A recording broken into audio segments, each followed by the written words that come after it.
everybody, this is the Wikstrand. So I have actually seen my fair share of Finnish war movies about their efforts in World War II. I've seen the 1950s Unknown Soldier and I've seen the 1989 Winter War. I thought neither of them were that good, and they had a lot of problems. They were boring and they were kind of uninteresting to watch, but I've always found this piece of history extremely fascinating, because I think that the majority of the English-speaking world doesn't really quite know Finland's role during World War II. And I find this to be so fascinating that one of my big criticisms about this movie that we're going to take a look at today, which by the way is an awesome movie for the most part, is the fact that it failed to really explain, it failed to show us why and how and what was the reason behind Finland's acting during this period, because the machinations behind the scene and the political aspects I thought could have played a bigger part in the story. But that is not what the purpose of this movie was, but I just thought that for the people watching this movie and didn't have the context of why things are happening and what's happening behind the scenes, it could have helped the story along, but maybe it would have looked out of place.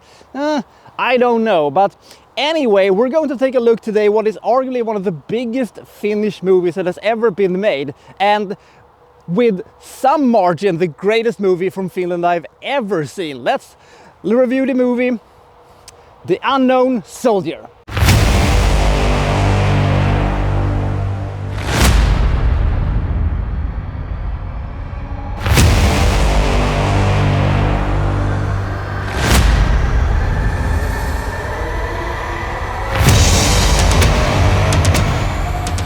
There are a couple of different versions that this movie exists in. The version I'm going to review is the 3-hour Finnish version. Otherwise, there is a 132 version, a 167 version, and we have a really long miniseries that I haven't seen. I don't really have any inclination of seeing the miniseries. I think that the best version probably is the 3-hour Finnish version. During the winter of 1939-1940, the Winter War took place, where Soviet Union invaded Finland and tried to conquer the country. The thing was that the Finns put up such an amazing fight against them, and this was such a great underdog story. And while Finland eventually lost and had to relinquish some land, especially the Karelian, to the Soviet Union, this was seen as a moral victory for the Finns, and they still talk about this with enormous pride of what they were able to accomplish. However, 1 year later, another war started, the Continuation War, who isn't nearly as talked about in Finland and throughout the majority of the English-speaking world, but that is what this movie is about. So what was the Continuation War? Well, Finland had a huge enemy on the other side of its border. It didn't have any natural allies if you look at a map of where Finland was. They had nobody to come to their aid. The only ally they could find, and they were never a part of the Axis power, it should be mentioned, was of course Germany, whom they became a sort of reluctant partner. They were going to be an important part of the Operation Barbarossa, aka when Nazi Germany invaded Soviet Union. In 1939, Finland was an absolute underdog, but 1941 it was a little bit of a different story. They had built up their army severely throughout the year that had followed since the Winter War, and the idea was that they were going to use this partnership to create the Greater Finland, which meant that they were going to take back Karelian, which they had lost, and also some more places in Western Russia. So initially it was of course a huge success, and they retake the Karelian and they established themselves inside of Russia. But then of course the tide of war is going to slightly turn, and let's see what's going to happen. For more than 3 years the Continuation War raged on, with initial success and the stalemate, and of course what happened in the end. And we're following a Finnish machine gun platoon as they, go into Russia, and how they're trying to figure out what this is all about, and various people have various different ideas of what this war is about, and they have their own personal agendas, and some is just trying to survive, and some people simply do not care, and somebody is, ready to fight to die for Finland, and some just don't, see what the point of this is. And this is a very forlorn, it's a very, very depressing look at what war does to people. I hate the term anti-war movie, but this is probably one of the best examples I have ever seen about, the pointlessness of this. And you're just saying to yourself, please stop, this is stupid, this is pointless, just stop. But somehow they can't do it, and the longer the movie goes on, the more you get, oh god, especially towards the end of the movie, where insanity and desperation starts to creep into towards the officers. That is when this movie becomes downright quite frightening and scary, and I love the way this movie is shot. The cinematography is so great, and the battle sequences, they look so fantastic because they are chaotic and not chaotic at the same time, because it is shot in this very naturalistic way. It kind of actually reminds me a little bit about The Revenant, which I reviewed a few weeks ago. And you just see sometimes how, tanks just comes rolling out of the woods without any warning. They just kind of show up like a slasher villain or something like that. It's so great, and I love how the characters feel so natural and they feel so authentic, and I believe them. You believe wholeheartedly that you are in the thick of war in Finland and or Russia, and it's just amazing to watch. And 3 hours, well, they might not be quite, rushing by, but I didn't felt this length at all. It felt like, stuff was always happening, even though some parts of the movie, some sequences could have been trimmed down severely, when the soldiers are getting absolutely hammered, and the sequence where they go and meet these Russian women in Finnish occupied Russia, and they're talking about who attacked who, and they play Kalinka and dance, stuff like that.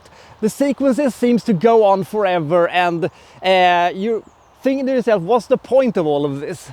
It was during these sequences that I felt to myself, why can't we see, Mannerheim's office, and he's talking about, we have to do this and we have to do that. They have these small little, sequences where you get, newsreel footages where you see stuff that is happening on the home front, and you see some daily lives in Helsinki and stuff like that. But these sequences does not take up too much time, and they do not distract too much for what is the most important thing. As I said, The Unknown Soldier is a very depressing movie to watch, but it doesn't stop them to actually have a couple of very humoristic moments. It's graveyard humor in its purest form, but it doesn't feel forced, and it feels kind of, yeah, I can see that happening.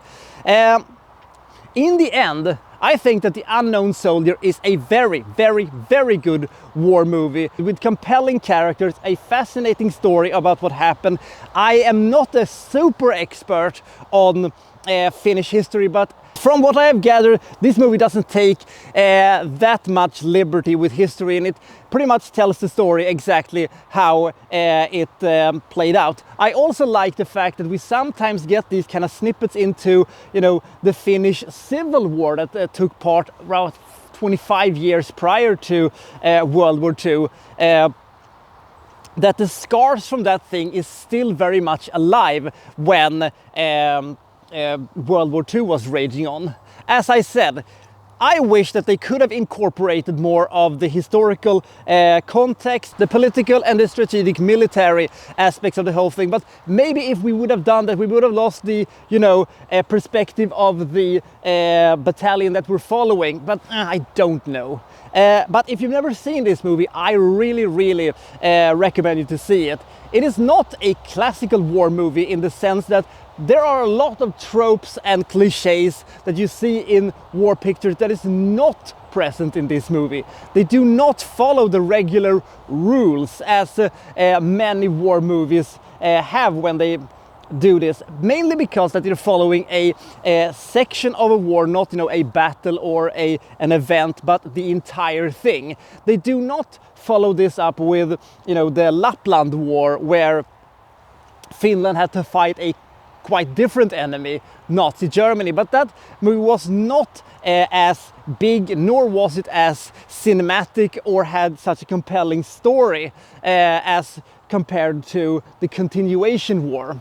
And I would also recommend you to, read up a little bit on the Finnish history during World War II, because as I said, it is quite fascinating, and you're really thinking, wow, what if so and such would have happened? And the characters within these historical events were so compelling, and they had such a conflict of interest and stuff like that. This movie feels big, this movie has a huge scope, and this movie is quite an experience to endure, but I hardly think that you're going to see it more than once. But that one time you're going to see it, oh boy, it's quite a doozy. Yes, sometimes it drags, and sometimes I get the feeling that I miss out some stuff that I would have liked to see, but for the most part, I think this movie is really good. I give The Unknown Soldier 82 points. I think that this is a very good war movie, and if you've never seen it, I really recommend it. The cinematography is fantastic, the setup is great, and the story is just so compelling, you can't look away from it. And even though I knew where we were going with the story, they still throw in a couple of very unpredictable sequences that made me go, whoa, that happened. So I think this movie is really great, and I really recommend it. So see you next time for Well So and So reviewing, well, such and such. Thank you for watching, thank you very much.